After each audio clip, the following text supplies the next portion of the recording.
Joining us now from Washington, the ranking member of the House Select Committee on Intelligence, Democratic Congressman Adam Schiff of California. Great to have you on the show this morning.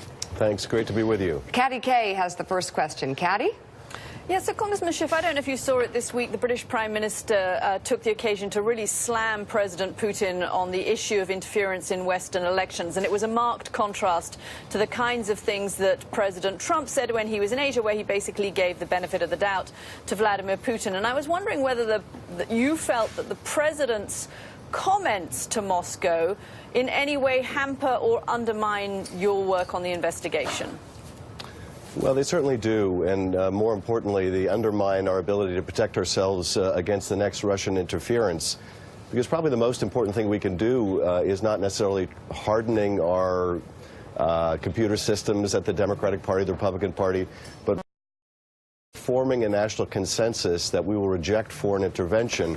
If the President of the United States can't even acknowledge what his intelligence agencies are telling him, or continues to cast doubt on it, or claim this is all a hoax, it doesn't help the country prepare for when the Russians might very well do this again. And the Russians have not let up. We see the social media campaign continuing. We see their interference in other countries around the world continuing.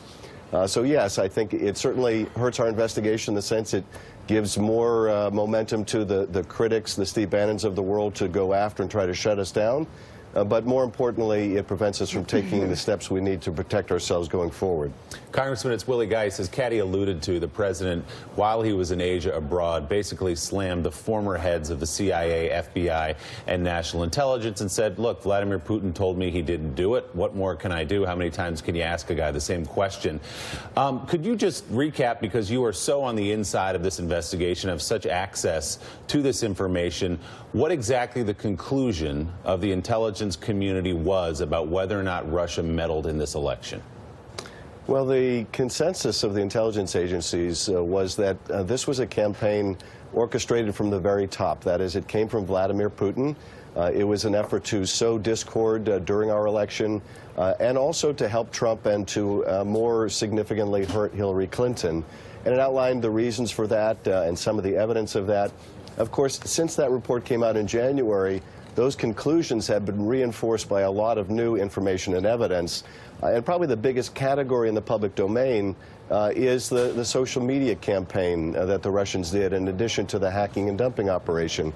Because we see vividly now in that social media campaign that they were trying to accomplish those three objectives that the intelligence community laid out. That is, the ads were designed to sow discord in the United States and deepen our divisions. Were also designed to attack Hillary Clinton and, in cases, to boost Donald Trump. So we've had a lot of confirmation of the findings of the intelligence community, and to call these career public servants a bunch of hacks while you're effectively saying, it's insulting for me to even question my Russian adversary, is a terrible disservice to the country. And the president said that the entire story of Russia's influence on the campaign is fake news made up by Democrats who wanted to explain away an election that they should have won but lost to Donald Trump. Would there be any incentive for the intelligence agencies to come up with that consensus you just laid out pretty clearly, to act in a partisan manner? In other words, to have something out for Donald Trump?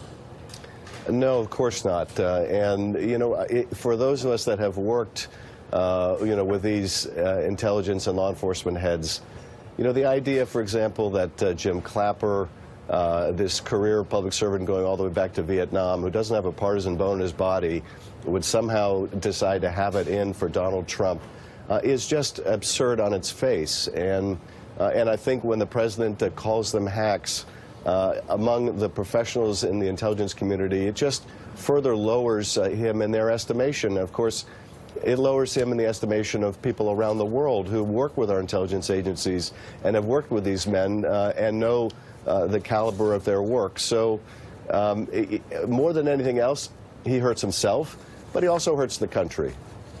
All right, Congressman Adam Schiff, thank you so much for being on the show this morning. Thanks, Congressman.